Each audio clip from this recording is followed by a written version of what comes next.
Toronto's Medical Officer of Health, Dr. Eileen Davila, and Toronto Fire Chief and General Manager of the Office of Emergency Management, Matthew Pegg. Mayor Tory. Well, Brad, thank you and good afternoon. Our Team Toronto approach to the COVID-19 vaccine rollout has led to more than 636,718 doses being administered so far. We are the first region in Ontario to administer more than 600,000 doses, and I'm confident we're on track to be the first, as soon as the current supply allows, to provide for 1 million doses. Toronto alone has vaccinated more people than have been vaccinated in York Region, Peel Region, and Ottawa combined. More than 150,000 people have already registered to get their vaccine at a city-run clinic. On top of that, many more have signed up with hospital and healthcare partners. Almost 75,000 people have registered to get vaccinated since the province agreed to our request to lower the age of eligibility to 60. Throughout the Easter long weekend, our clinics were over 90% booked each and every day. I continue to urge all residents who are eligible to get vaccinated, please. The stories we've heard from doctors in recent days of people suffering and dying from COVID-19 are heartbreaking, as has been the case with the more than 2,800 people that we have lost in the City of Toronto alone since this pandemic began. The virus is real, and the variants are raging right now. The vaccines, any of them, will help protect you and your loved ones. So please get informed, please get registered, and please get vaccinated. Go to toronto.ca/COVID-19 or call 1-888-999-6488 to book your appointment today. I want to thank Premier Ford and the provincial government for moving ahead today with further public health measures to help put down the third wave that is currently raging. These decisions are difficult and require courage. As you know, I said last week that as mayor, I would support a stay-at-home order and tighter capacity restrictions if public health officials recommended them. I welcome the fact that the measures announced today do try to address some of the unfairness that has existed as between small business owners and big box stores being able to sell non-essential items over the past number of months. Also, I support the suspension of residential evictions that the Premier announced today, as I have done over prior months. This is also the right thing to do. And it is clear that the province shares our focus on getting vaccines to hotspots where they're needed. This shutdown is province-wide, and we know consistency is needed in order to ensure that we can stop the virus everywhere. Now all we have to do is to do our part and to stay home as much as possible and continue to wear our masks and not socialize with people we don't live with and the rules that people are very familiar with. During this shutdown, we are racing to get people vaccinated as much as we can with the supply that's provided and available to us. I have asked our public health officials and city staff to work with our hospital and healthcare partners to develop a Phase 2 plan which will ensure that our Team Toronto approach to vaccinations continues and increases in effectiveness. The objectives are simple. 1, continue our coordinated Team Toronto effort involving everyone who is providing vaccines to people in the City of Toronto. 2, use every dose as fast as possible. 3, make sure we are doing all that we can to vaccinate our vulnerable residents, especially essential workers, where many of them live, namely in hotspot neighbourhoods. We understandably talk a lot here about our city-run clinics, but every day there are and there have been dozens of other vaccine clinics in operation across Toronto run by our hospital and healthcare partners. Our public health officials have been clear that we must all focus our efforts on hotspot neighbourhoods in our city, and the easiest way for people to understand that and to access a vaccination is by postal code. So we are working with the hospitals and other healthcare teams and with our own city teams to operate more mobile and pop-up vaccine sites in hotspot neighbourhoods as soon as possible. We have to get shots in arms in areas where they're needed the most. We're announcing today that Toronto Public Health has worked with our hospital partners to ramp up our vaccination efforts in these hotspot areas. There's an absolute need to vaccinate essential workers, and this plan will ensure that we bring vaccines to the 111 neighbourhoods that we know are COVID-19 hotspots and where essential workers and their families live. Ontario health teams and hospital mobile clinics and pop-ups will be vaccinating people 18 and older in these neighborhoods identified by their postal codes. The combination of age and postal code will determine eligibility for a vaccine. Some hospitals already have this work underway, and I encourage people who are eligible based on age and postal code to get vaccinated right now. It's never too soon. We've been working with the province to lower the age of eligibility further down in these hotspot areas, and so today's announcement is welcome. Public Health is also working with hospitals to establish essential workplace on-site clinics. We would start with piloting at 2 locations that would be focused on vaccinating not only the on-site workers in those workplaces, but also people who live or work in the area surrounding the workplace. Our work and outreach into communities is based on the backbone represented by the city's vaccine sites. We have an excellent system in place right now where anyone who is eligible can register and get an appointment at the city-run vaccination sites. We have 3 more clinics opening next week, which we expect will be popular local options for local residents, just as the recently opened sites have been. Starting Friday, residents 50 and older in high-risk areas, as identified again by postal code, will be able to book vaccine appointments at the city-run clinics. And of course, all of those 60 and above who've been able to register at those clinics for some time will be able to continue to do so. If people can go to these clinics, they should, if they possibly can, and they will get excellent care from our staff as they get their COVID-19 vaccination. But, as we always knew we would have to, we are expanding the system so that we can take vaccines directly to people who need them and, as often as not, may not come to us. These mobile and pop-up teams and hospital clinics also provide first-class care. And they are committed to getting the vaccine where it is needed the most, in the arms of our most vulnerable residents in those hotspot neighborhoods. Our public health officials have been very clear that we must get the vaccine to the neighborhoods that need it the most, and that this data-driven approach will ensure that we get essential workers and their families vaccinated. We're going to take vaccines to the neighborhoods where essential workers live and where they work, and it is my hope that we'll see the success of this strategy and its expansion in the coming weeks, thanks to vaccine supply, which is a necessary prerequisite of this, and thanks to the ongoing support of our healthcare and hospital partners and the province. And I want to at this juncture, because when you ask for these plans and they get put together as quickly as has been the case, it takes a lot of work by a lot of people under the leadership of both Dr. Davila and Chief Pegg, and I want to thank them and their teams for putting together this expansion of our plans into these hotspot neighborhoods so that we can take the vaccines where they're needed the most. I know that the latest shutdown, if you want to call it that, is not what anyone wanted to go through again. We're working harder every single day, as I've tried to evidence today, to get these vaccines into the arms of those who need them the most.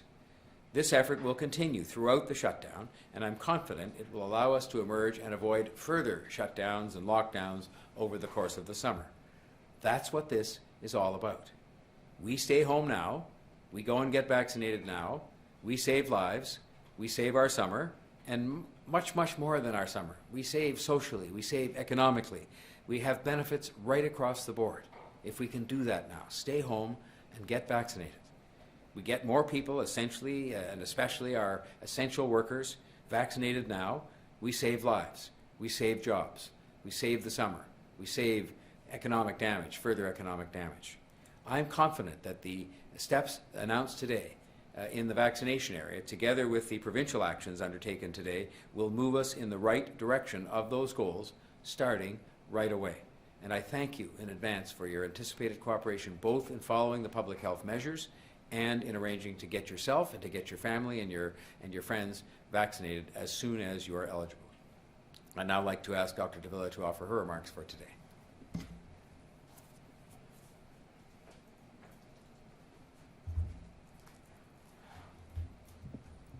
Thank you, Mayor Tory, and good afternoon. Today, I am reporting 1,173 new cases of COVID-19. 33 new admissions bring the number of people in hospital to 426.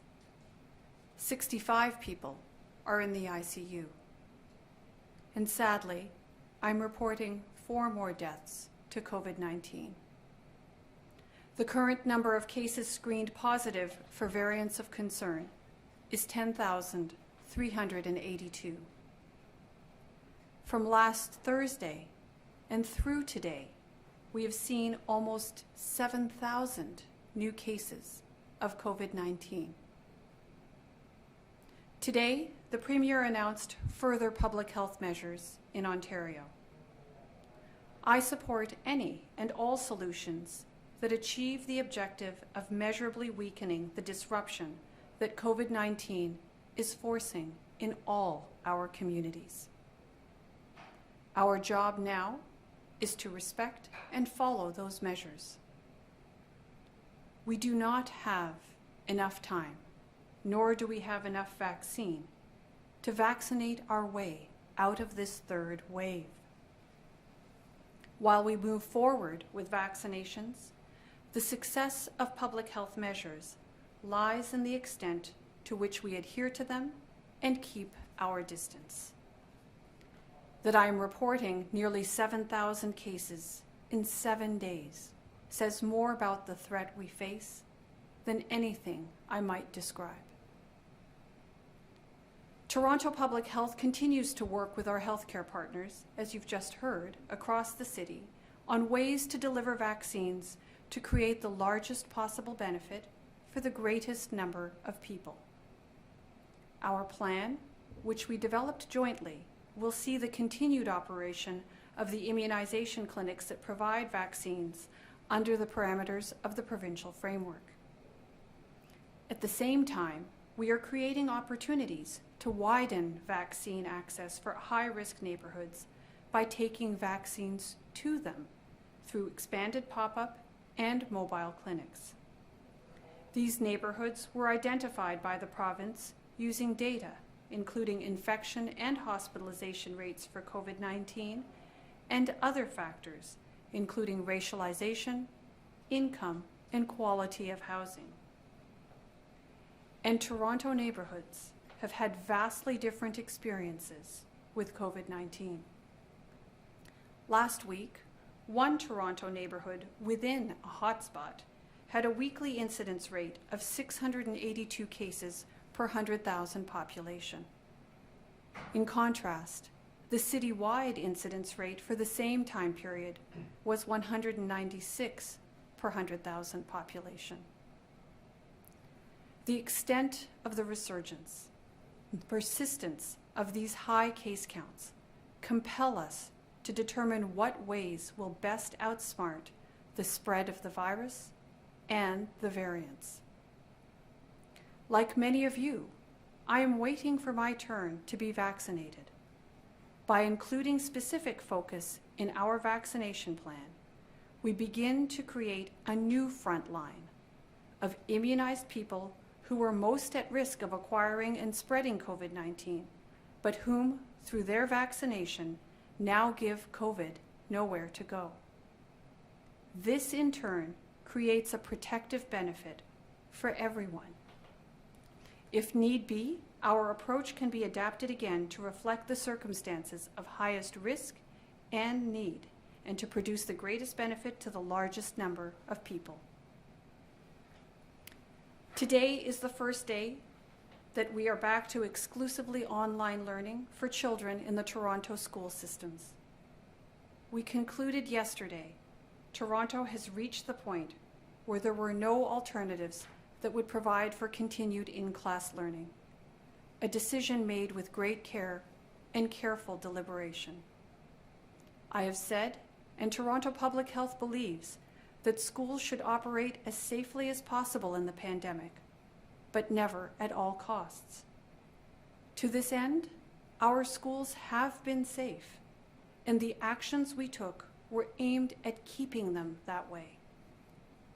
We have also said that in a pandemic, schools should be the first places to open and the last to close. Not all homes are homes where the parents can both work from home and supervise online learning. Many are homes where neither parent can work from home. Many are homes with only one parent who may work outside the home. For some, closing schools sounds like an easy decision, but it is one with many, many implications. Our conclusion yesterday was that the circumstances no longer allowed for classroom learning, and so we took the decision after extensive consultation with the school boards and others. The spread in the community was being reflected in schools to an extent where we determined community spread would drive risk at schools higher and higher. And that leads me to a point I cannot stress strongly enough. We now have asked for a massive sacrifice by our children and young people. Their best learning environment has been taken from them, the protections and stability and connection of school community withdrawn. The extent of the spread in the community imposes a greater burden of living with COVID-19 on children and young people, a burden that people their age should not be asked to bear. In exchange, we must act to create circumstances that will allow them back into school as soon as possible. That's a simple standard to measure. Fewer cases, less spread, more vaccines. We've got to get this done. There is not enough vaccine, nor enough time to vaccinate our way to the other side of this latest, overwhelming wave. So please, abide by the stay-at-home order. Practice self-protection measures. Get your vaccine as soon as you are eligible. In so doing, everyone in Toronto will be better protected, safer, and ultimately healthier. I'll now turn it over to Chief Pegg to deliver his remarks.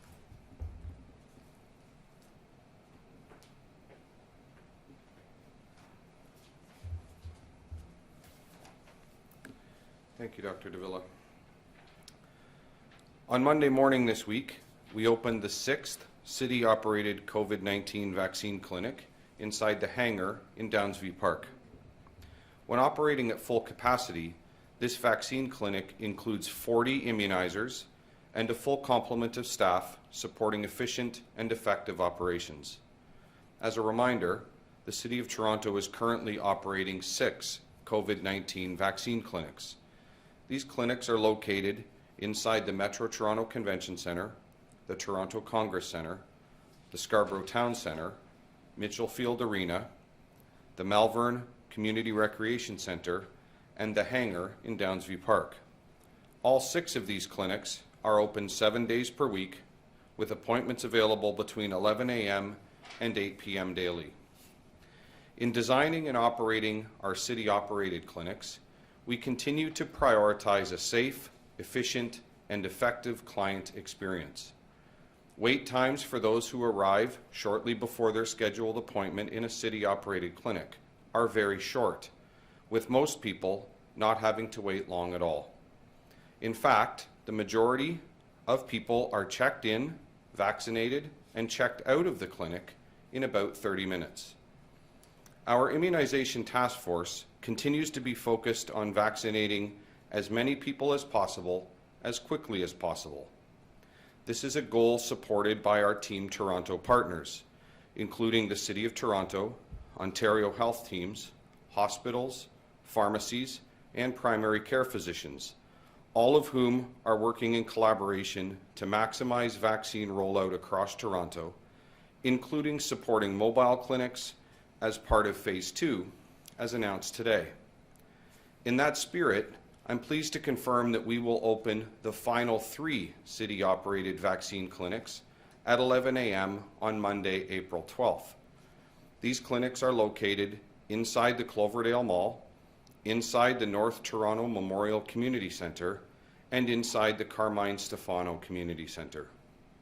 Community interest in these new clinics is very high, with all 3 being nearly fully booked for the first few days of operation. As of Monday, This brings the total number of city-operated vaccine clinics to 9. Anyone who was born in 1961 or earlier can book their appointment to receive their COVID-19 vaccine by accessing the online booking system, which is available at toronto.ca/COVID-19. Or, if you were born in 1961 or earlier and would prefer to book by phone, please call 1-888-999-6488. Please do not contact 311 nor Toronto Public Health for assistance in booking your COVID-19 vaccination appointment, as our staff are not able to access the COVAX system on your behalf. Please continue to monitor toronto.ca/COVID-19 for the most up-to-date information on immunizations in Toronto. Thank you. Thank you, Chief. Before we go to questions, just a reminder to reporters to please unmute yourself before asking your question, and we'll go first to Brian Passafume from the Toronto Sun. Go ahead, Brian. Hi, good afternoon, everybody. First question is, last month the city announced a $5 million RFP to create a mobile vaccination program.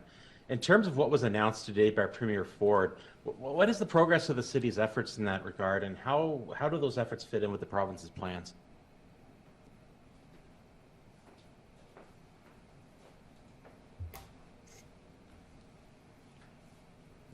So, Brian, there we go, Brian. I believe that there was a $5 million grant, but it was more around getting community ambassadors and agencies to help us in terms of speaking to communities around the city rather than through mobile programs. What we have planned for as part of our immunization plan is to have some mobile and pop-up clinic offerings courtesy of Toronto Public Health and the City of Toronto immunization efforts. And of course, as I mentioned, we're working with our hospital and healthcare partners who have been offering a number of mobile and pop-up clinics throughout the city for a number of weeks now. Okay, my second question, in terms of the timing of yesterday's announcement that schools would be closed, it left parents with very little time to make arrangements this morning. The mayor issued a statement last night suggesting he wasn't a fan of the short notice. Can we get a bit of an explanation as to why parents were given such short notice and such a huge shakeup to our daily routines to accommodate this? Yeah, so Brian, you know, I have to tell you, I'm not a big fan of short notice either. And, you know, I will tell you that the decision was taken very deliberately and with a great deal of consideration. I think that at the end of the day, taking these kinds of decisions is never simple. We know that there are many, many implications associated with that. That being said, my responsibility is fundamentally to health and safety and to ensure that the actions taken really protect the health and safety of our children and all those who work within the school environments. So as difficult as I know as that was, as a parent myself, I understand that these are very, very challenging circumstances, but I do hope that the people of Toronto understand that the intention was really around best protecting the health and safety of our children and all those who work within the school environment. Mr. Mayor?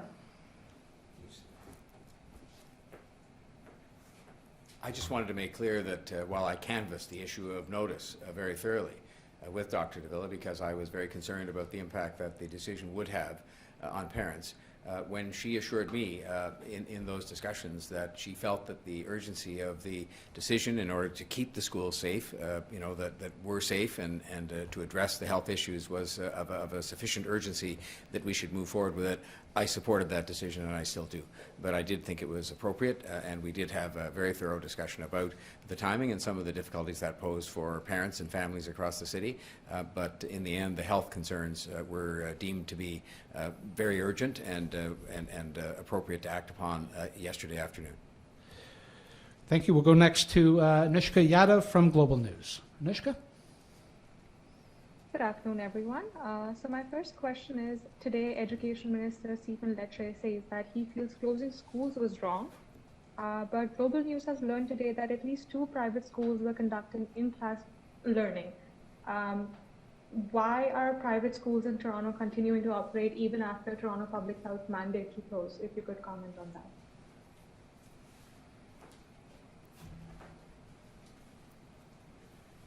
So thank you for the question. That's certainly the first I've heard of that.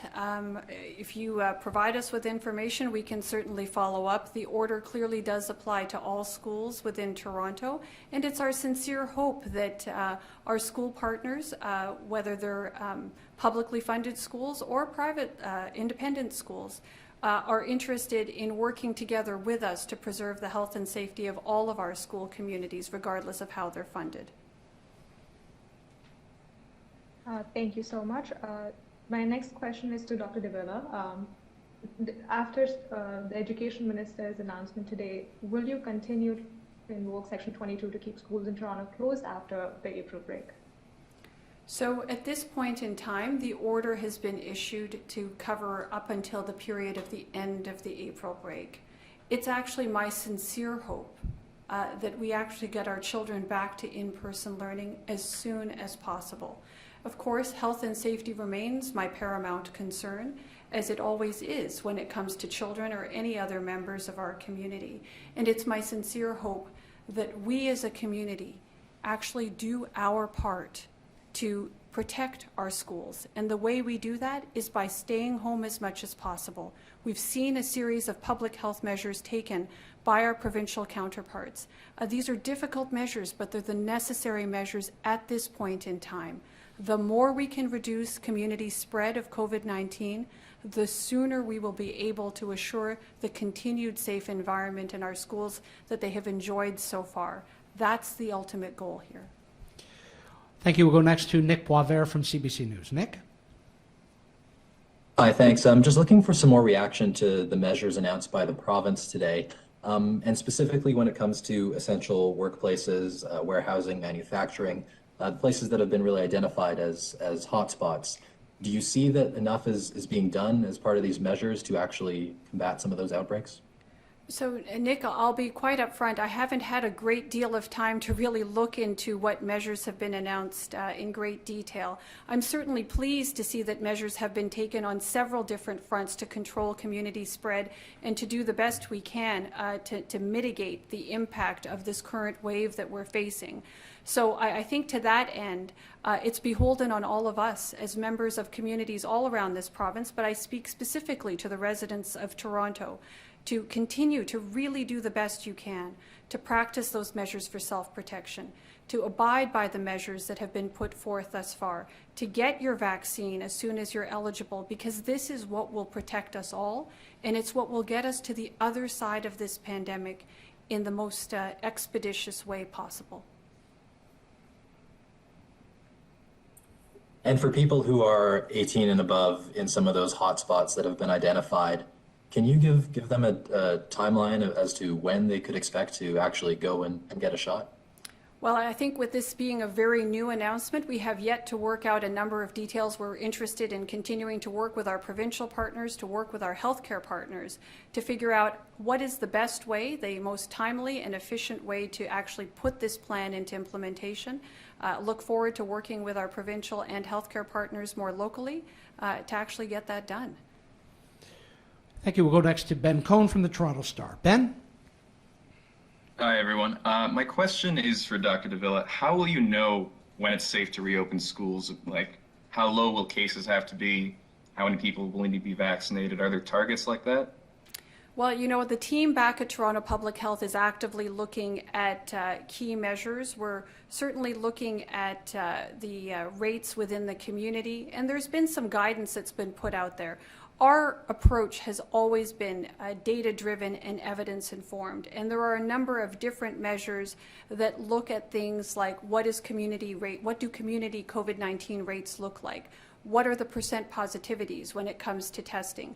These are the kinds of things that we're going to be looking at in order to make our decision. But I would say this, it is my fervent desire to see our children back in-person learning at the earliest possible moment that we're able to ensure a safe environment for them. We have really been very proud of the work that we have done in concert with our school boards and our school communities and the school staff themselves to create safe environments throughout the course of the pandemic. And we have every intention of continuing that work with those partners. And we're really looking forward to getting our kids back to in-person learning as soon as possible, just given the significant health benefits associated with in-person schooling. Thanks very much. Follow-up, Ben? No? No, I'm all right. Thank you. Okay, thank you. We'll go next to Denise Peglinawan from the Canadian Press. Go ahead, Denise. Hi, this question, I don't know, anyone can answer this. Mayor Tory last week announced that the city is working on mobile units to vaccinate essential workers. You've mentioned this in your remarks as well today. So I'm wondering when you think this initiative would start. So why don't I start? We don't have a specific date quite yet. This is something that we're working through with our healthcare partners. As you can well imagine, there are some logistics involved here, making sure that all the pieces are in place. You have to think about, immunizers, vaccine supply, make sure you've got appropriate transportation for that. And of course, you want the opportunity to ensure that the workers understand when is the clinic coming so that they can plan for themselves, some information to go out in advance so they understand the nature of the vaccine and the benefits that the vaccine will confer. And of course, there are all the processes that need to be put in place in respect of consent. It is, a therapeutic intervention, a life-saving one, and one that we're really looking forward to working with our healthcare partners to put out in the community through a wide variety of initiatives that you've just heard about today, including those endeavors that we're piloting within workplaces. And my follow-up, kind of similar to Brian's question, how does the province's announcement of vaccinating 18 plus in hotspots affect this vaccination of essential workers? Well, I think that, I'm not sure that there is a direct correlation. Certainly as we go into hotspot neighborhoods, we know that a number of those hotspot neighborhoods are home to many essential workers all around the city. So certainly that augments any efforts that we have to protect workers, particularly those who work in various factories and places around the city where you cannot work from home. Okay, thank you. We'll go next to Christina Tenalia from CP24. Go ahead, Christina. Hi, everyone. Thank you so much for taking my question. Dr. Davila, Mayor Tory, Premier Ford, of course, perhaps as expected, did not announce any provincial paid sick days or a paid sick day program today. And a few days ago, Mayor Tory, you called on the province to step up their approach in this capacity. Today, the Premier reiterated the federal program, but as a colleague at the Toronto Star noted, the federal program is not the same as a paid sick day. A paid sick day would be immediate. There is no it's seamless. There's no loss of income. My question is, what will the impact be on our city, considering, special education workers can get vaccinated in Toronto next week, eventually adults here in the city in hotspots. But the paid sick day issue is something you have both spoken to and been quite strong in your words. What is the impact going to be now that we know, once again, this is not happening? Well, I think that the point I've been trying to make repeatedly is that if the current federal benefit, which has been enhanced by the Prime Minister, and I acknowledge that, and I acknowledge that the two governments have been talking with each other about whether that is the benefit to go with, and they've obviously decided that is the one. And I certainly am not one who would advocate for two different kinds of benefits if you can do it with one that is reasonably simple to apply for and that is sufficient to allow people not to have the fear of losing their paycheck and therefore to go to work sick. And in the end, I think we really have to come to grips, together with organized labor, together with other kinds of organizations that would help us in understanding whether or not the current federal benefit that has been enhanced by the federal government is adequate to stop people from going to work sick, to encourage them to get vaccinated, and to make sure, for that matter, that they get tested. That's where this started, with people not being as willing to get themselves tested because they were afraid of testing positive and losing their paycheck. So it strikes me we still have some more work to do. I think we should take the ideology and the politics out of this, as between governments and as between various other interest groups, and sit down in a room, whoever has to sit there, and certainly the two governments have to be there, and decide for once and for all, is the federal benefit adequate or not? If it isn't, then it should be decided how it should be enhanced to make sure people feel comfortable getting vaccinated, getting tested, and staying home from work when they're sick. And the decision as to who pays for it, I don't think the public, I don't think the essential workers out there, they don't care about that. They just want to make sure that they have the protection they need if they get sick, or if they get tested, or if they get vaccinated, so that they can stay home without fear they can't feed their family. And I just think that there's been a lot of ping pong going on here, and we need to bring the ping pong game to an end, decide for once and for all if what's there is adequate. If it isn't, then fix it, and even worry about who pays for it later.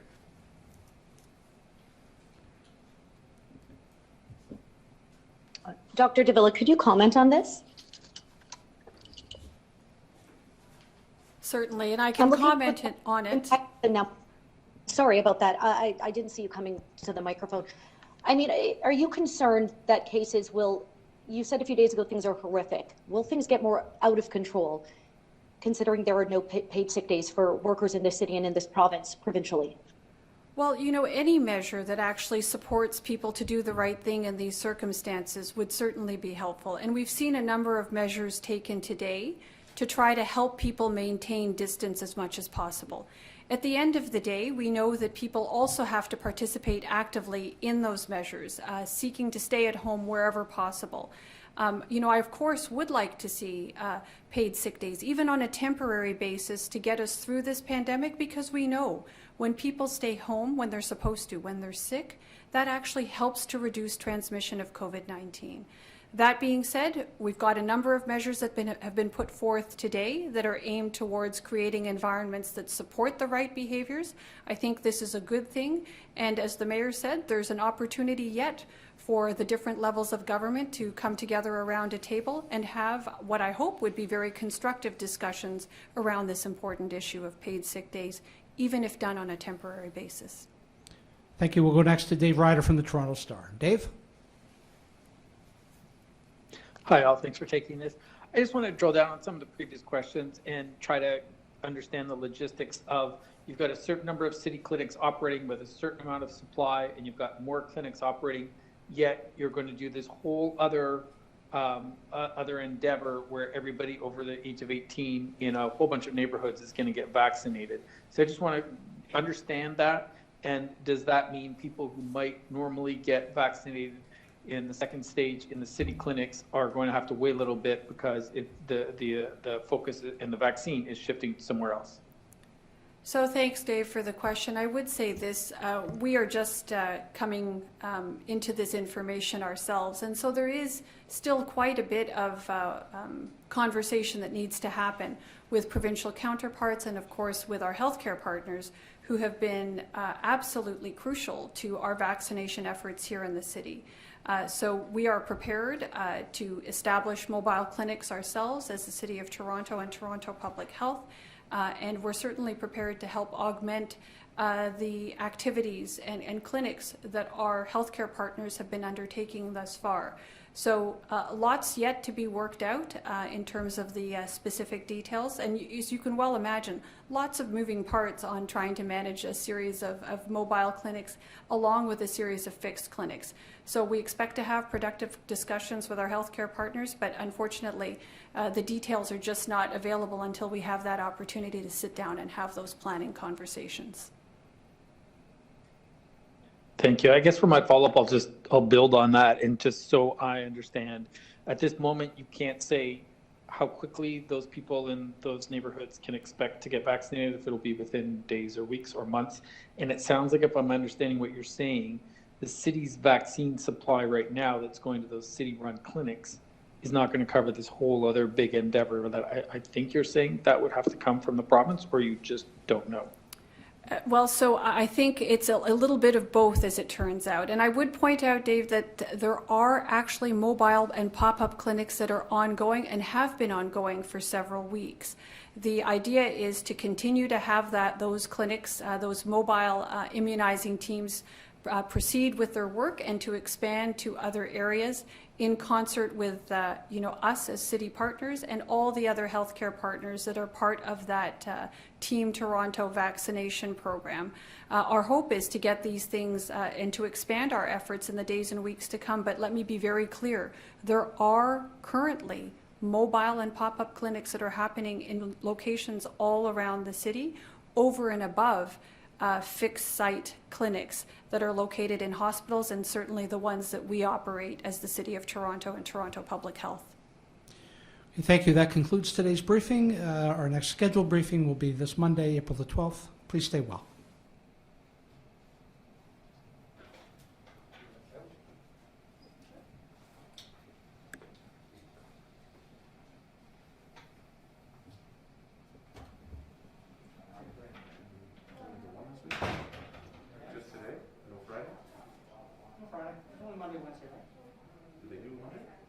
We didn't do one Monday because Easter Monday. It's a holiday for the city, but I just want to say